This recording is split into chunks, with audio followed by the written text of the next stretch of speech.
হাফসামনি বলো সেন্টেন্স কাকে বলে? একাধিক গজ পাশাপাশি বসে যদি মনের ভাব সম্পূর্ণরূপে প্রকাশ করে তবে তাকে সেন্টেন্স বা বাক্য বলে। সেন্টেন্স কত প্রকার ও কি কি? অর্থের পার্থক্য অনুসারে সেন্টেন্স 5 প্রকার যথা হ্যাঁ। অ্যাসার্টিভ সেন্টেন্স বর্ণনামূলক বাক্য, ইন্টারোগেটিভ সেন্টেন্স প্রশ্নবোধক বাক্য, ইম্পারেটিভ সেন্টেন্স অনুজ্ঞাসূচক বাক্য,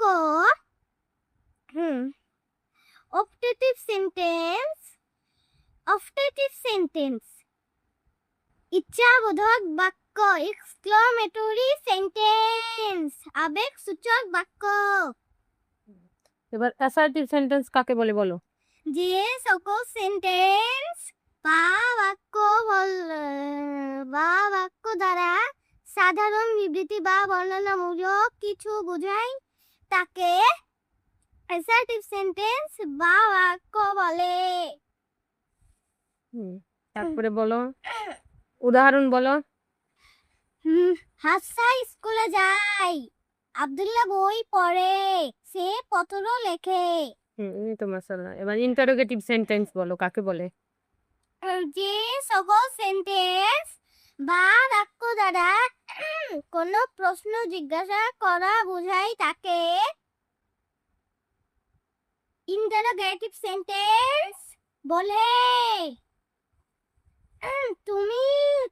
তোমার নাম কি, তুমি কেমন আছো? যে সকল সেন্টেন্স বা বাক্য দ্বারা আদেশ উপদেশ নিষেধ ও অনুরোধ বোঝায় তাকে ইম্পারেটিভ সেন্টেন্স বলে। যেমন প্রিয়া বাড়ি যাও, দিয়া পিতা মাতাকে শ্রদ্ধা করো, হাফসা বাহিরে যাবে না, আব্দুল্লাহ দয়া করে আমাকে সাহায্য করো। এই তো মাশাআল্লাহ। অপটেটিভ সেন্টেন্স কাকে বলে? যে সকল সেন্টেন্স বা বাক্য দ্বারা ইচ্ছা প্রার্থনা প্রকাশ পায় তাকে অপটেটিভ সেন্টেন্স বলে। উদাহরণ বলো। হচ্ছে যে আল্লাহ তোমার মঙ্গল করুক, আমি যদি প্রজাপতি হতাম। এই তো মাশাআল্লাহ। তারপরে বলো এক্সক্লেমেটরি সেন্টেন্স কাকে বলে?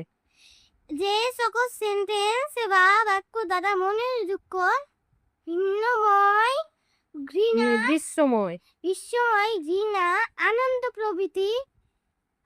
প্রভৃতি প্রকাশ পায় তাকে এক্সক্লেমেটরি সেন্টেন্স বলে। উদাহরণ বলো। হাই, আমি রং পেন্সিলটি হারিয়েছি, কি মজা, আমরা ক্রিকেট খেলায় জিতেছি। এই তো মাশাআল্লাহ, অনেক সুন্দর হয়েছে।